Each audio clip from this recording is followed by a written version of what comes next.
Jaalatamtoota hordoftoota Abdii Dhalootaa tuubii akkam jirtu nagaa keessanii nagaan isiniif haa ta'u qixa jirtanitti warri maatii taatanii na hordofaan jajjabeessaa jirtan guddaa galatoomaan isiniin jedha akkasuma immoo aaraa warri taatanii weelkaan baga nagaan dhuftan isiniin jedheera. Yeroo hundumayyuu Abdii Dhalootaa tuubii irraa wantoota nama barsiisu isin jajjabeessu jireenya hafuuraa keessatti isin cimsu isiniif qabadhee akkan dhufu waadaa isiniif galeen ture. Har'allee waadaa koo kabajee kunoo dhufeen jira. Har'a immoo waan ajaa'ibaa kanaan dura waadaa isiniif galee ture tokko keessummaa kabajaa obboleessa keenyaa isiniif qabadhee dhiyaadhee jira. Maqaa isaa isinitti himu. Nuyi waliigalteen keenyaadha wanti nuti irratti waliin haasofnu obboleessa keenya waliin tajaajilaa fi dargaggummaa kan jedhu irratti dhalootaafis fakkeenya ta'a. Gaafa obboleessa koo gaafadhu isa qofatu waan isarra jiru qofa gaafadhu otoo hin ta'in isinillee bakka isaa buuftanii gaafii ani gaafadhuu fi otoo ana ta'eeti deebii maaliin kenna kan jedhu of keessa galchitanii itti of madaaltanii deebii keessatti akka qophooftan abdiin qaba. Gaafii fi deebii nuti waliin taasifnu kanarraas barnoota guddaa akka argattan nan amana. Kallattumaan gara obboleessa keenya jaallatamaattan isin dabarsa. Isa wajjin wal bartanii gara gaafii fi deebii keenyaatti darbina. Eessayyuu dhaqiina amma xumura gaafii fi deebii keenyaatti nu waliin tura. Welcome Abdii baga nagaan dhuftee nagaa waaqayyoo siif haa ta'u akkam jirta nagaa keedhaniti. Ani nagaa kooti mee hordoftoota keenya wajjin wal bariitii kallattumaan gara gaafii keenyaatti darbina irra deebi'ee waamicha koo kabajee gara Abdii Dhalootaa tuubii dhufuu keetiif guddaa galatoomin siin jedha. Gooftaan si haa eebbisu yeroo akkam jirta nagaa keetii nagaan siniif haa ta'u obboloonni yeroon yuutuubii kana affeeramee dhufanattis gammachuutti sirnatti dhaga'ama gooftaan si haa eebbisu hojii waaqayyootiif na affeeruu keetiif akkuma kana immoo barri kun bara 2020 yerootti xumurree gara 2021tti deemuudhaaf jennuudha. Happy New Year jechuun barbaada obbolootanii akkasuma immoo Merry Christmas waaqayyo baga isin gargaaree guyyaa yaadannoo dhaloota gooftaa keenyaan isin qaqqabsiise. Gooftaan si haa eebbisu tarii kompiitara to'achaa waan haasa'uuf jidduudhaan yoo akka ati na eegdetti hin argamne ta'e isin hundumaa wajjiniin dhiifama isin jechuun jaaladhaa eebbifama. Tole galatoomii sinillee Merry Christmas sin jenneerraa baga bara haaraa 2021tiin si ga'e walumaan dhaggeeffattoota hordoftoota keenya waliin baga waliin ittiin nu ga'e jedheera anis isaanis sin jedhaniiru. Egaa kallattumaan gara gaafii fi deebii keenyaatti yoo darbine obboloota baay'eetu abdiidhaan nu eeggataa ture gaafa fuula feesbuukii keenya irratti poosti goonu. Gaaffii fi deebiin kun jireenya nama baay'ee of keessatti waan qabatuu fi namni hundumtuu keessumaa umurii dargaggummaa akka keenyaa keessa warri jiranii keessatti of madaaluu danda'u waan jedhee yaadeef anis gaaffii kana qopheesse si qofaaf otoo hin ta'in dhaloota hundumaa fi dargaggoota hundumaaf jechuudha. Mee dargaggummaa fi tajaajila kan jedhu kanarratti dargaggummaan jireenya ulfaataa yookiin immoo sadarkaa xiqqooshii namatti ulfaatu yoo ta'uyyuu tajaajila faana immoo wal qabate dargaggummaa fi tajaajilli wal qabate walii wajjin deemuu danda'a. Yoo waliin deemuu danda'a jettee immoo faayidaan dargaggummaa umurii dargaggummaa keessatti gara jireenya hafuuraatti yookiin tajaajilaatti dhufuuyyuu maalidha jettee yaadda Abdii? Gooftaan si haa eebbisu yeroo faayidaan inni guddaan faayidaan gara tajaajilaatti dhufuu inni jalqabaan namni hundumtuu kan uumameef sababa mataasaa qaba. Namni sababa mataasaa qabu immoo sababni inni guddaan sababii waaqayyoo waaqeffachuuti. Tajaajilli guddaan immoo waaqayyoo waaqeffachuudha waan ta'eef akka nama guututti yoo haasa'ee nama hundumaafuu waamichi inni guddaan tajaajilaa sababii uumama keenyaati. Akka dhuunfaa kootti yoo haasa'u garuu dargaggummaadhaan gara mana waaqayyootti dhufuu jechuun immoo bara dargaggummaa kanatti yeroon isaa yeroo akka kaanitti ulfaataa akka kaanitti salphaa yeroo ta'udha. Waan hundumaa gochuudhaaf yerootti sammuun kee ga'uudha. Ga'umsa waaqayyo sii kenne kanarratti dabalattee bara dargaggummaa kanarratti immoo waaqayyoon uumaa kee yaadadhu akkuma jedhamu bara dargaggummaatti waan hundumaa gochuu otoo dandeessu humna otoo qabdu dandeettiin kee meeshaa maashaan qaama kee hundumtuu bilchaatee yeroo jiru kanatti bilchina kanaan ga'umsa kanaan waaqayyoof hojjechuu filannoo guddaa waan ta'eef namni kamiyyuu tajaajiluun utumarra jiratu waamichi nama kamiyyuu isa kam ta'e bara hundumaa keessatti waaqayyoon tajaajiluun jiraate garuu bara dargaggummaa keessatti immoo waaqayyoon fudhachuu yookiin tajaajiluu danda'uun carraa guddaadha nama. eebbifamee jiru. Tole abdii gooftaan guddaa godhe isaa eebbisu kabajamee egaa akkuma ibsite umurii dargaggummaan keessatti yeroo tokko umuriin keenya sammuun keenya garuma barbaadetti yeroo nu oofu jira. Garuu jireenya hafuuraa keessatti qabamanii jiraachuun waan hunduraayyuu waan gara badiitti nu geessu keessaati qabamnee of to'annee akka jiraannu nu godha jechuudha. Tajaajilatti jireenya hafuuraatti qabamanii jiraachuun egaa obboloonni baay'een jireenya hafuuraa keessa warri hin jiraanne baay'een gadhiisitti jiraatanii waan ulfina waaqayyoof hin taanellee wanta boru isaaniif jireenya galgalaan taane keessatti hirmaatan baay'eetu jira. Egaa ammoo nuti jireenya hafuuraatti qabamanii umurii dargaggummaa keessa jiraachuun waan baay'ee irra nu oolcha.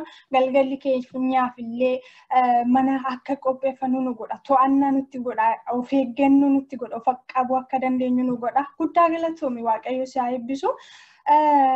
Gaaffiin lammaffaa kooti onlaayiniirraan tajaajiluu yeroo kana namoonni baay'een tajaajiltoonni akkasuma obboloonni biyyoota garaagaraa keessa jiranii garaa onlaayiniitiin kan isaan tajaajilaa jiranii. Akkuma babal'inni teeknooloojii garaagaraa babal'atee namoonni waan adda addaa irratti karaa onlaayiniitiin ergaa isaanii dabarfatanii akkasuma tajaajilaafis carraan kun kenname baay'eedha kan babal'atee jiru jechuudha. Mee faayidaan babal'ina sooshaal miidiyaa kun jireenya hafuuraa irratti yookaan tajaajila irratti bu'aa qaba moo miidhaa qaba jettee yaadda? Siif immoo ati akka kamitti fudhatte mee si hagamsi fayyade babal'inni sooshaal miidiyaa onlaayiniirraan tajaajiluun kee? Anaani akka gaanatti fakkaatutti naasa'a akkanatti fakkaatutti bu'aas miidhaas wanti dhabeen jiru addunyaa kanarraa wanti uumame inda'uun wanti baay'ee gaarii ta'ee uumame garuu kan miidhaa dhabu waan jiru natti hin fakkaatu. Sababni isaa miidhaas bu'aas baay'een isaa ofiisaatii qabaatee otoo hin taane namatu miidhaas bu'aas itti godha jechuudha. To'ataan addunyaa kana baay'een isaa nama guutummaatti jechuu dandeessa waaqayyoo. Bulchiinsa addunyaa kana namatti dabarsee kenna. Sababii kanaatiif namni waan gaarii hamaa gochuu danda'a, hamaas gaarii gochuu danda'a, karaa lachuutti fayyadamuu danda'a. Garuu akka kan keenyatti yoon akkana deebi'u anaan akkana fayyadeetti ani ilaalaa akka foonitti yoo ta'e akka fuudhatti bifa tajaajilaatiinis akkana fayyadeetti ani hubadhaa jechuudha. Sababiin ani akkana fayyadeetti hubadhu immoo bara duriirraa kaasee akkuma nuti arginu bara durii baroota muraasa bara durii jennee baay'ee fageessuu yoo baanneyyuu barootuma dhaloota keenyaa kana keessa ammayyuu immoo biyyoota keenya garaagaraa keessatti baadiyyaa keessatti gara mana keenya isa biyyaatti yoo deebinu ammayyuu wantoonni ati qaaman dhaqxee gootu malee qaaman yeroo dhaqxu tiraanspoorteeshinii si gaafataa, humna si gaafataa, baasii garaagaraa si gaafataa, aduutu si nyaataa, karaatti rakkoon garaagaraa si mudata waan baay'ee. Garuu teeknooloojiin yeroo bal'achaa deemu kun ani fakkeenyaaf biyya amma jirtu keessa jiraatta. Ardii garaagaraa biyya garaagaraa waan iyyuu walitti nu fiduu hin qabnu jechuudha. Iddoo garaagaraa sana teenyee garuu hafuuraan tokko ta'uu hin dandeenya. Akkanatti aniifatti ammoo yeroon isaa keessa darbee tolee viidiyoodhaan wal argaa, gurra kee ija kee argaa, nagaa kee hubachuu hin danda'a jechuudha. Yeroo duratti yeroo reefu teeknooloojiin dhufuu bilbila fa'iitu dhufuu jalqabee teelee fa'iitu dhufuu jalqabee amma teelee irraa bahee immoo waayirlesii ta'uu jalqabee wanti baay'een intarneetii ta'uu danda'a. Addunyaan tokko taate jechuudha. Kanaaf macaafa qulqulluu hojjechuudhaaf wangeela hojjechuudhaaf akka salphaatti iddoo kana taa'ee addunyaa hundumaa irratti wangeela hojjechuu nan danda'a jechuudha. Bara durii garuu waaqayyo namaa kakachuu qaba. Waaqayyo iddoo akkanaatti si erga namaan jechuu qaba. Waaqayyo biyya akkasii dhaxxa namaan jechuu qaba. Amma garuu waaqayyo biyya akkasii dhaxxaan kee asuma teessee biyya iddoo barbaadde dhaquu akka danda'utti waaqayyo karaa siif qopheesse jechuudha. Namoota ati qabdu siif tajaajiluudhaaf asuma taa'ee tajaajiluun narra jiraata jechuudha. Otoon baasii tokko hin baasin, otoon dadhabbii tokko hin dadhabin waaqayyoo bifa kanaan teeknooloojii guddisuunsaa akka bu'aa qabeessatti naatti fayyadamtu si gadi gaaraa isa miidhaa isaatii immoo yeroo biraatti deebi.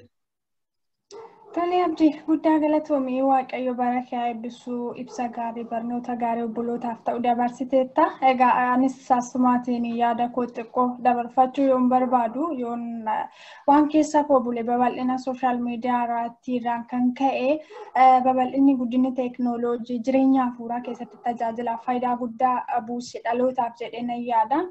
karaa fooniitiinis karaa hafuuraatiinis bu'aa guddaa qaba. Keessattuu immoo karaa hafuuraatiin bu'aa guddaa qaba jedhee kan inni itti amanu yoo jiraate akkuma teeknooloojiin babal'ate wantoonni adda addaa babal'atanii namoonni hojii garaagaraati kan isaan dabarsaa jiranii.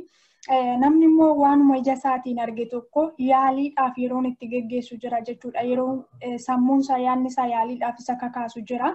Egaa otoo jireenya hafuuraa kana keessatti tajaajila karaa onlaayiniitiin hin argatu ta'e dhaloonni yaalii karaa adda addaatiin isatti dhufu waan argaa waan dhagaa oolu kanaanii baay'ee gufachuu danda'a ture. Ammanumayyuu nama argachuu hin dandeenyu baay'ee kufuu danda'a ture. Garuu immoo jireenya hafuuraa kana keessatti karaa kanaan qabamanii akka jiraatanii fi waan baay'ee irraa nama oolche jechuudha. Dhaloota baay'ee gufannaa hedduurraa oolcheera. Kanaaf immoo baay'ee bu'aa guddaa qaba jedheeti namanaa. Gooftaan si haa eebbisu galatoomii Abdii. Baay'ee namatti tola. Inni itti aanu mee ati egaa mata dureen keenyas umuriidhuma dargaggummaa fi tajaajila faana kan wal qabatudha jechuudha. Mee umurii kee kana keessatti waan baay'eetti qabamtee otoo jiraattee hin dandeessa turteeyyuu Abdii. Hiriyoonni keessa namoonni kan si fakkaatanii baay'een waan garaagaraa irratti sammuun isaanii yaadni isaanii hidhameetu kan jiru jechuudha. Ati immoo isaan kana keessaa hojii kee tajaajila gootee filattee akka tajaajiltu akka hojii waaqayyoo hojjettu taatee jirta. Mee kanaaf wantoonni si kakaasanii maaltu jira Abdii? Gooftaan si haa eebbisu yeroo wanti si kakaasu baay'ee jira. Namni hundumaa yoo gaafatte akkaataan kaka'umsa namootaa bifa garaagaraadha. Ana garuu carraa argadhee namni ta'e wayii tajaajilatti na gottotee na jajjabeessee olmaa waaqayyoo natti hime yookiin na kakaasee miti. Keessuma kootti na kakaasaa. Inni kun immoo yeroo jalqaba gara tajaajilaatti of kennu inni jalqaba tajaajiltoonni caljaanii nama raru. Amma tajaajiltoota argiteef yoo ta'e hojii ebbaa isaanii hojjetan.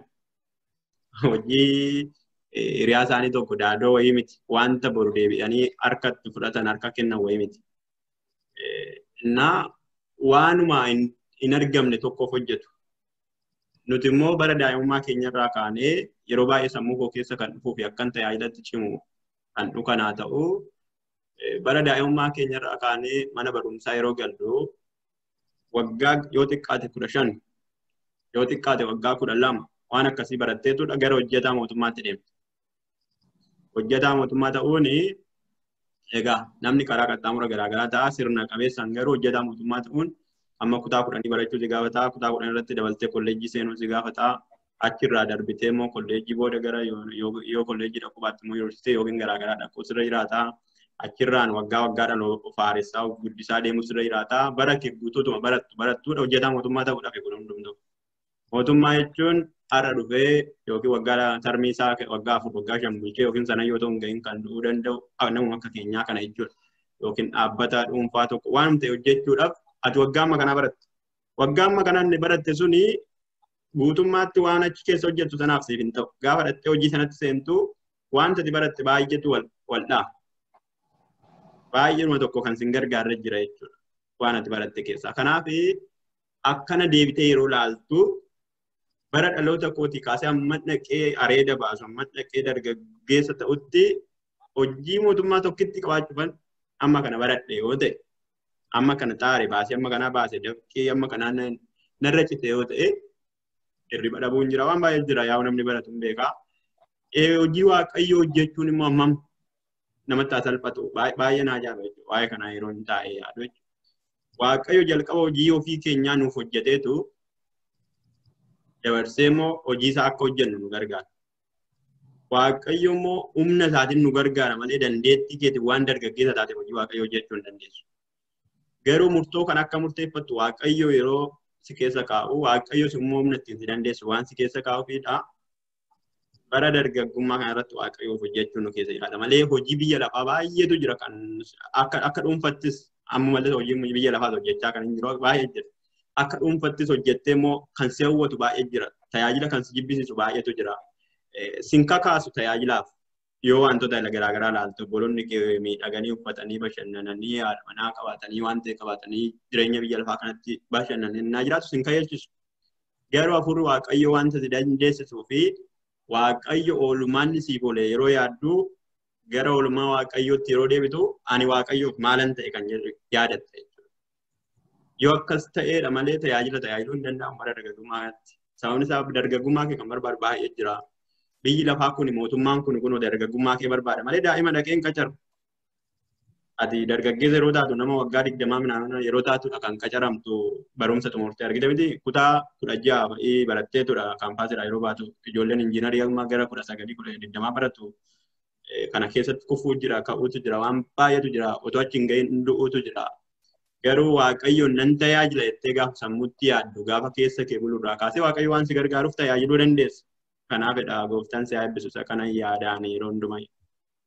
Guddaa galatoomii Abdii waaqayyo si eebbisuu deebii gaarii dhaloota barsiisuu nuuf kenniteetta.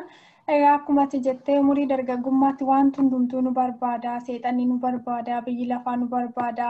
Akkuma jette mootummaan illee nu barbaada, waaqayyo nu barbaada, waan baay'eetu nu barbaada umurii dargaggummaa keessatti hundumtiyyuu dhimma nutti bahuun nu barbaada jechuudha. Kanaaf immoo isa kana keessaa nuyirraati dhimma kan argatu baay'eetu jira. Garuu nuyiif kan dhimma isa uumama tokko innis jireenya hafuuraatitti gaafa qabamnee jiraannudha jechuudha. Guddaa galatoomi.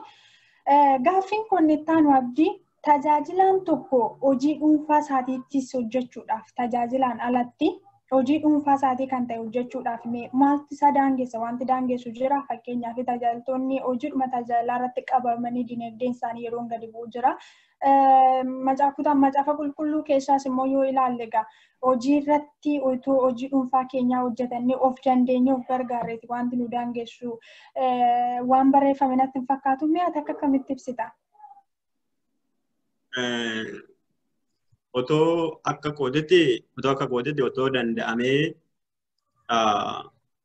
hin danda'amu malee waan hin danda'amu otoodha waan ta'eef otoo danda'amee namni hojii waaqayyoo hojjechuu barbaadu guutummaatti hojii waaqayyoo hojjetee nyaate natti tola. Otoo danda'amee jechuudha. Fakkeenyaaf bara kakuu moofaatti achi yoon dubbatti deebisee bara kakuu moofaa keessatti hojiin isaaniis qonni isaaniis kotkotuun isaaniis hundumtuu manuma waaqayyoo ture. Qomoo warra Lewwotaa 12 keessaa jechuudha. Qomoon sun qomoo waaqayyoo mana isaatiif akka hojjetaniif kaa'edha waan ta'eef warri sun tajaajiltoota mana qulqullummaati. Wanta waaqayyoon ilaallatu, wanta saba sana ilaallatu, waaqayyoof isaan gidduu saba sana gidduu wanta ilaallatu isaantu tajaajila. Ati dhaqxee waaqayyo araara naa godhii jechuus hin geessu jechuudha. Isaantu qooda kee aarsaa dhiyeessee waaqayyoon araara gaafata. Waaqayyoon faarfachuu akkasuma jechuu diddeen jedhu faarfattoonni jiru. Sababii kanaatiif isaan qoonni isaanii baanii kotkotuun isaan irra hin jiraatu. Baanii hojjechuun haramuun isaan irra hin jiraatu. Hojii mootummaa keessa dhaquun isaan hin jiraatu. Bakka waaqayyo isaan fudhateera waan ta'eef qomoo waaqayyo fudhatamu qomoo sanaadha. Isaan luboota ta'uu mana waaqayyo keessatti hojjetu faarfattoota tajaajiltoota garaagaraa ta'uu. Sababii kanaatiif wanti isaan argatan hundumtuu saba sanarraa kennamaaf. Isa asiraatii maaloo jennee amma nuti maqaadhaan qofa beennu kanaadha jechuudha. Saba sanarraadha argamaaf. Saba sanarraa waan argamuuf wanti isaan itti hir'atu hin jiru. Mana waaqayyoo keessa ta'anii nyaatu. Waaqayyoon garaa isaanii guutuu tajaajilu jechuudha. Bifa kanaan immoo akkana gara kakuu haaratti yoo deebine kakuu haaraa keessatti qomoon filatamaan hin jiru. Qomoon filatamaan qomoo waaqayyoo hojjechuu qofti isaarraa eegamu hin jiru. Qomoo hundumaa waaqayyo oppinii godhe. Qomoon hundumtuu luboota mana waaqayyoo mana qulqullummaa ta'e. Namni hundumtuu Yesuus Kiristoos qofatu hangafa lubaa ta'e waan ta'eef Yesuus karaa nuu bane nuti hundumtuu luba ta'uu dandeenya, tajaajilaa ta'uu dandeenya, waaqayyo kallattiidhaan tajaajiluu dandeenya, kallattiidhaan araarfachuu dandeenya, kallattiidhaan kadhachuu dandeenya. Kun immoo hafuuraan akka bara durii sana miti jechuudha. Haa ta'u malee waaqayyoof aarsaa dhiyeessuun kennaan isaa bifaa jijjiirratu malee tajaajiltoota tajaajiluu danda'uun keenya, tajaajiltoonni nu tajaajiluu ta'e isaan tajaajiluu danda'uun keenya bifa jijjiirrate malee hin bade jechuudha. Otoo danda'amee kakuu haaraa keessattis namoonni waaqayyoof hojjechuu barbaadan namoonni yeroo isaanii guutuu waaqayyoof kennanii saba waaqayyoon tajaajiluu jechuun karaa biraatiin ofuma deebi'anii tajaajilu. Namuma akka ofii deebi'anii tajaajiludha. Obbolootuma ofii deebi'anii tajaajiludha. Kanaaf namarraa tajaajilamtee deebistee otoo waaqayyoo si gargaaree namni si tajaajilu namni waaqayyoon tajaajilu sun mindaa guutuu jiruusaa guutuu gaggeeffatee otoo jiraate hin danda'a.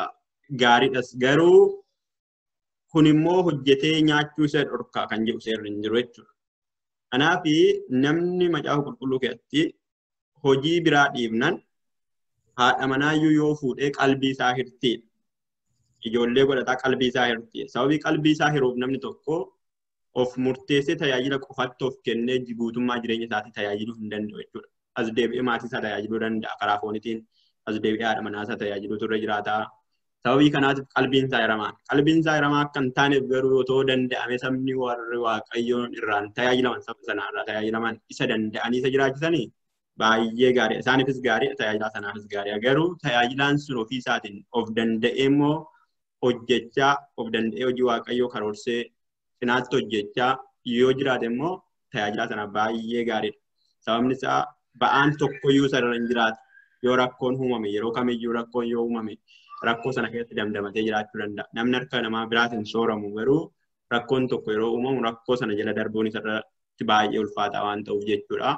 Malee jireenya kee keessatti Waaqayyoon tajaajilaa deebitee immoo ofii keessatti akka biyya lafaatti of dandeessee tajaajiluudhaan nama Waaqayyoo jedhamu keessatti guddaa gammadda. Isatu gatii qabaa jedhama caamni.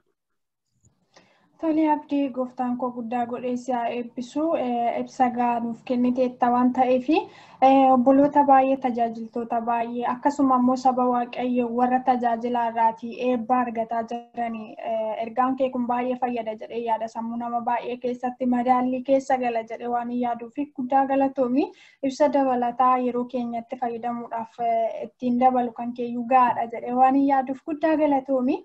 Mee gaaffiin kun itti aanu tajaajilaan tokkorraatii mee tajaajilaa jedhamu yookiin immoo gara jireenya tajaajilaatitti dhufuudhaaf maaltu sarraa eegama fakkeenyaaf seera uumamaa boqonnaa 12 lakkoofsa tokkorraa kaatee seenaa Abrahaam kan warra tajaajiltoota warra durii warra kan akka Musee boqonnaa 3 ba'uu boqonnaa 3 lakkoofsa tokko kanarraatti yoo arganne keessumattuu jireenya tajaajilamaa ta'uu akka qabu tajaajilaan tokko gara jireenya tajaajilaatti dhufuu fi maaltu ulaagaa maalii guutuu akka qabu macaafa qulqulluu keessatti lafa nuuf kaa'ee jira jechuudha. Kanaafiyyuu mee obboloota har'a gara jireenya tajaajilaatti dhufaniifis gara jireenya tajaajilaatti dhufuun dursaa maal gochuu qabu ulaagaan isaan guutuu qaba wanti isaan ofirratti arguu qaban yookiin ofirratti baruu qabanii tajaajilli itti kennamuu isaanii maaliin adda baafachuu akka isaan qaban mee obbolootaaf ibsuu dandeessa? Tole gooftaan si eebbisu yeroo akka kakuu haaraatti kana haasofnu waan ta'eef macaafa qulqulluu kakuu moofaa hin fudhannu jechuu hin dandeenyu garuu ammallee macaafa qulqulluun sagalee Waaqayyoodhaan of barreeffame kakuu moofaa keessatti garuu wanti nuti ilaallu waamicha waan jedhamu kana jira. Waamicha kootii suni waamicha kootii suni waamicha koomitii waan jedhamu jira jechuudha. Waamichi fakkeenyaaf kakuu moofaa keessatti namoota muraasaaf kennan. Akkuma jalqaba isin jedhe keessumatti waamichi tajaajilaa qomoo tokkoof kenname jechuudha. Waamichi bulchiinsaa qomoo kan biraatiif. Waamichi kan biraa qomoo kan biraatiif akka itti kennama jechuudha. Kanarra darbitee ati hojii biraa hojjechuun sirra hin jiraatu. Isatti waamamte sana Waaqayyoon akkasumatti isaan gargaaraa ture. Kakuu haaraa keessatti garuu akka kanaa miti. Waamichi qomoo hundumaafi. Walumaa galatti ilmaan namaa taanaan waamamteef ta'e jechuudha. Warri tajaajilaaf waamamanii warra amananiidha. Warra naman immoo Waaqayyoo gara amantiitti isaan waama. Sababii warra naman sanaan iyyuu hojii qabuu fi Phaawulos iyyuu argite hojii ergamoota boqonnaa 9 keessatti warruma naman sanaan Waaqayyoo hojii qaba yoo ta'e gara immoo amantiitti isaan waama gara tajaajilaatti isaan waama eenyumayyuu jechuudha. Kanaaf walumaa galatti waamichi garaagarummaa hin qabu ulaagaan si barbaachisu kan biraas hin jiru. Ulaagaan si barbaachisu tokkoffaa waamamuudha yoo ta'e nuti hundumtuu waamamne. Namni mana Waaqayyoo keessatti tajaajiluudhaaf waamamne hin jiru. Namni kennaa hin qabnes hin jiru jechuudha. Namni hundumtuu kennaa qaba. Kennaa sanaan adda baasee hin beekne. Kennaan koo maalidha kan jiru adda baasee beekuun irra jiraata. Kennaa kee immoo adda baaftee kan beektu dhufeetu tajaajilaan tokko yookiin raajiin tokko yookiin Waaqayyo akka ta'etti sitti dubbata jechuu miti. Sirrii Waaqayyo sitti dubbachuu hin danda'a. Waaqayyo sitti dubbachuu hin danda'a. Waaqayyo sirrii Waaqayyo Waaqa durii waan ta'eef jechuudha nuti jijjiirama nama waan ta'aniif malee. Haa ta'u garuu kennaan keessuun si keessatti dhalata. Kanaaf ulaagaan ati guuttu hin jiru. Ulaagaa kan si guuchisu Waaqayyoodha. Ayyaanni Waaqayyoo jira. Wanta ati tajaajiltu humnaaf jabina kee wanti ati gootu tokko hin jiru. Kanaaf ulaagaa kanan guuta jettee teessee amma umuriin koo akkana ta'utti amman kana godhutti jettee wanti waa'ee tajaajilaatiif yaaddu hin jiru. Waa'ee tajaajilaa Waaqayyootu xumura waan ta'eef ati yeroo kamiyyuu waaqayyo tajaajiluudhaaf of qopheessuu ta'utu sirra jiraata. Waaqayyo yoo barbaade har'a waan addaa siin hojjechuu danda'a. Kakuun maaraa keessatti. Waaqayyo yoo barbaade yeroo biraa waan addaa tokko hojjechuu danda'a. Waaqayyo yoo barbaade waanuma xiqqoo ati amma nuti haasofnu kanaan waan guddaa hojjechuu hin danda'a. Sababii kanaatiif garuu ulaagaa kana yookiin sanan guuta jechuudhaan osoo hin taane yeroo kamiyyuu waaqayyo akka ulaagaa si guuchise yaaddee kennaan tokko akka si keessa jiru yaaddee waaqayyo akka si gargaaru gochuudha. Waan si keessa jiru immoo baaftee haasa'u baaftee dubbachuu fi waan hojiidhaan yoo ta'e hojjechuudha jechuudha. Hojii sanatti deemtaa. Har'a kan darbe ulaagaan addaa waaqayyo namarraa barbaadu hin jira eeyyaadha. Abdii guddaa galatoomii waaqayyo si haa eebbisu. Egaa gaaffii kanaan dhaloonni baay'een karaa toora onlaayiniitiin kallattii adda addaatiin tajaajila utuu jiranii dubbiin garaagaraa yeroo isaan irratti ka'uun argina. Waan yeroo baay'ee keessa koo buluudha. Kanaaf immoo obboloonni koo gaaffii si gaafadhe deebi'aati laatte kanaan yoomiyyuu jabaachuu akka qabanii hundeen isaanii dhaabbachuu akka qabu. Nana mana namoonni baay'ee yeroo itti haamilee isaanii buusan jabaadhuumtu sirraan eegamu. Inni guddaan ayyaanni sirra jiraachuudha. Inni guddaan mucaa waaqayyoo ta'uudha. Inni guddaan afaan keetii baastee waan ittiin tajaajiltu waaqayyo kennaa isaas itti kennuudha jedhanii jajjabeessuutu qabanii isa dhiisanii garuu yeroo haamilee obboloota keenya yeroo isaan dadhabsiisan namoota baay'een argina. Kun immoo obboloota kootiif baay'ee cimina isaanii ni ta'aaf jedhee waan yaaduufidha. Guddaa galatoomi Abdii. Gaaffiin koo inni dhumaa fi inni ittaanu jechuudha. Jireenya tajaajilaa tokkoomee utuu akkam ta'eeti gaariidha jettee yaadda. Tajaajilaan tokko gara tajaajilaatti eega dhufee waaqayyoon tajaajiluu eega jalqabeeti. Utuu akkam ta'eeti gaariidha. Utuu akkamitti deddeebi'eetu akkamitti jiraateeti gaariidha. Dhalootaafis illee fakkeenya ta'uudhaafi. Egaa tajaajilaan yeroo baay'ee namni ija isaarra kaawwataa waanuma of namoonni keessumaa jireenyi lubbuun aaraanii tajaajilaarraa waan baay'ee barataa waan baay'ee argaa akkasuma tajaajilaa gufannaa tajaajilaa tokkottis namoonni baay'een akka gufatan hundumti keenya iyyuu beekna. Kanaaf egaa kana oolchuu fi dhaloota biraaf illee fayyaduuf dhaloota biraaf illee fakkeenya ta'uu fi jireenyi tajaajilaa tokko utuu maal ta'etti gaariidha jettee dhaloota kanaaf ibsita jedheensi gaafadhaa. Gaaffii koo isa dhumaati. Gooftaan si eebbisu gaaffii baay'ee bareedaa barbaachisaadha. Otoo gooftaan nu gargaareef otoo danda'ame jalqabarraa kaafnee haasofne turre. Keessattuu waa'ee waaqichaa kaafnee waa'ee qabeenyaan yoo danda'ame of danda'anii jiraachuu kaafnee haasofne. Keessumattuu jireenyi tajaajilaa irraa waan baay'ee dhabeettaa tajaajilaa jechuun nama fuuldura deemudha. Nama baay'eetu isa ilaalaa, nama baay'eetu isa duuba irra deemaa. Naa otoo danda'ame waaqayyo akkuma isin jedhe kan tajaajilaa tokko gargaaru waaqayyo. Waaqayyo isaa gargaaru, waaqayyo ayyaana isaa baay'isu malee immoo waaqayyo gadi bu'ee kottas hin bahi karaa balbala isaa akka achiin foddaa irra bu'e jedhee harka qabee asii fachiin gaggeessu. Gaggeeffamu waaqayyo keessatti immoo of eeguun kan nurra jiraatu nuyi. Kanaaf tajaajilaan yeroo tokko waanuma gochuu irra jiru otoo gochuu qabu dhiisuu yeroo itti qabutu jira jechuudha. Sababni isaa namni tokko akka inni godhu hin barbaadu waan ta'eef. Kanaaf nama baay'ee of duuka buuftaa, nama baay'eetu si ilaala. Namni si ilaalu hundumtuu ilaalcha wal fakkaataa hin qabu.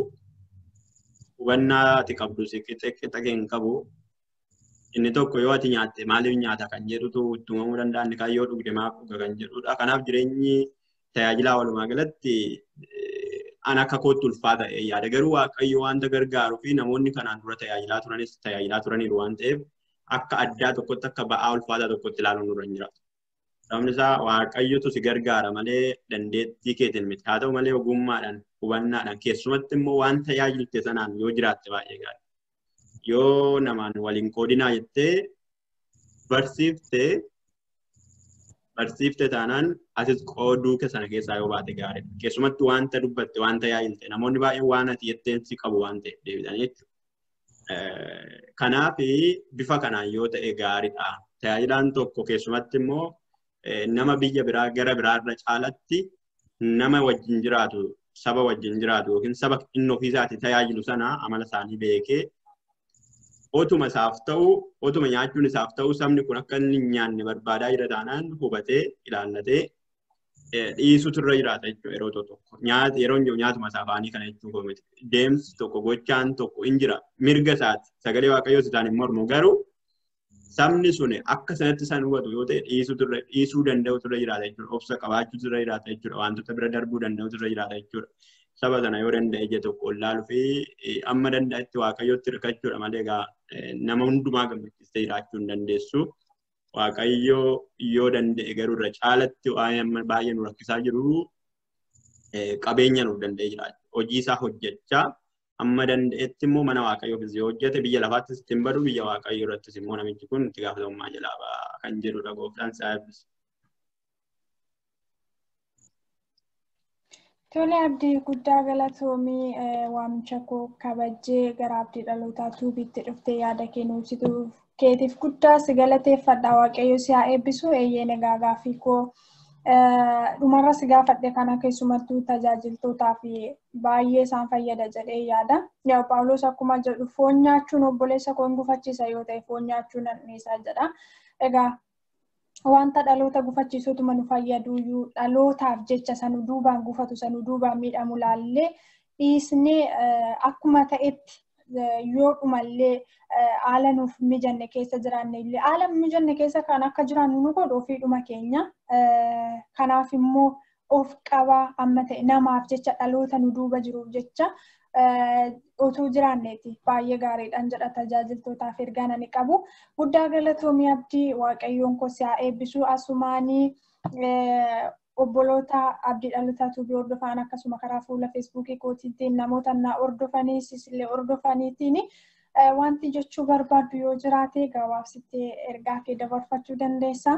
Akkasumallee karaa ittiin sooshaal miidiyaa keetii karaa barbaaddeyyuu karaa tajaajiltuuni dhaloonni akkasii hordofanii akka barnoota sirraa argataniif ergaan itti dabarfachuu barbaaddu yoo jiraate carraasi kan kennu. Tole gooftaan sinaa eebbisu hundumaa keessan namoota ergaan kun karaa barbaadan iyyuu isin bira qabuu danda'u.